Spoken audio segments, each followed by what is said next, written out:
first move sexually in a relationship or in the pre-relationship when you're still vetting each other, there's some misunderstanding and confusion as to what is the best way forward. Obviously, it depends on what your intention is and what you're trying to get out of the interaction. If it's just sex, then it doesn't really matter who initiates. All that really matters is that it happens. But the people that I work with intentionally are trying to be in an exclusive long-term relationship, one defined by respect and trust and love and desire and all of the above, my ideal relationship system, which is logic plus desire plus love. Now, for those of you who are looking for that as the outcome, even though you want to be a little bit outcome dependent so that you're not forcing it, if that's your intention, that is your goal, you know what matters to you and what you are looking for in a person because you have high standards and a fair amount of self-respect, that helps to guide you. The way things have been influencing women generally with feminism and sexual liberation is to encourage them to be the sexual aggressors. And this puts them in a precarious situation because it really sets them up for failure for a long-term happy relationship. I mean, it's fine for getting the sex, but that's not the goal. And it shouldn't be encouraged for women to take on that role because it takes away their feminine receptivity and it puts them in a masculine role, for one. But two, it exploits them. And I use this term called self-exploitation. And people are not really comfortable with that term because they assume exploitation can only happen to a victim by a perpetrator external to themselves. Now, that's not the case. We can be injured by broader concepts, right? Like we can be manipulated, we can be groomed, we can be controlled by propaganda, by media, by the social norms of our communities without us being consciously aware of what we're doing to ourselves. And that's basically what's happened over the years.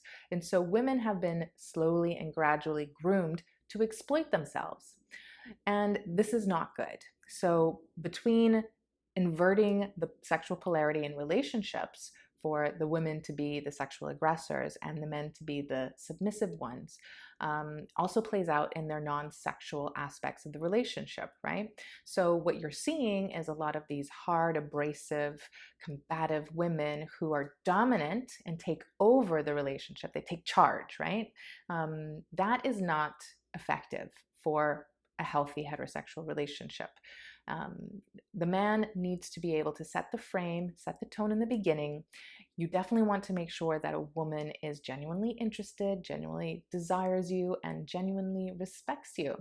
And you should have the same kind of affinity for her, obviously, and respect for her. There should be trust in place, and you should be able to clearly know and feel secure that she desires you and she is consenting to sexual interaction, but you don't want to wait for the woman to be the sexual aggressor.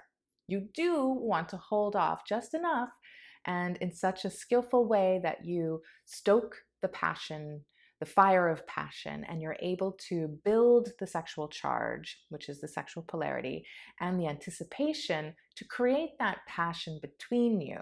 Obviously, you want there to be like a natural chemistry between the two of you, and you want to have that dynamic of complementarity and compatibility, but you also need to take the time and effort and the energy in order to contribute to that crescendo that is so beautiful and something that you want to maintain throughout the course of the relationship and the marriage ultimately. So this is just a reminder for men and for women to really embrace that dynamic. That I know the Me Too era has really put a damper on this process for men. It really causes them to internalize this fear of liability, right? Like this fear of getting in trouble or violating or being perceived as someone who is violating someone's boundary. So men need to get better at reading the situation. Women need to get better at clarifying the situation. But also, there are many men who are afraid of rejection. Now, there are a lot of layers to this, but I would definitely encourage men to face those fears, to feel adequate, to feel confident, to feel competent and comfortable in taking the lead in this process. And for women to feel competent and comfortable and confident in being receptive to the right people and not feeling like they have to accommodate anyone for their attention, for their validation, to feel beautiful, to feel special. That is a sign of insecurity in a woman, the same way it's a sign of insecurity in a man to fear rejection or to fear that he's going to cross a line of decency for the woman. So it's really important for each person to do their own work to be better at their instinct and to be better at comprehending the dynamic, right? The situation. And that includes not just, it's not mind reading, right? It's about communication and it's about boundaries and respect and trust and taking the time and not rushing to get to that place so that when it is the right time, it can unfold beautifully and you can feel safe and secure and not worry about any kind of negative outcome. So if you are unsure, then it's better to back off and take your time and slow down. I hope that helps to expand on the topic.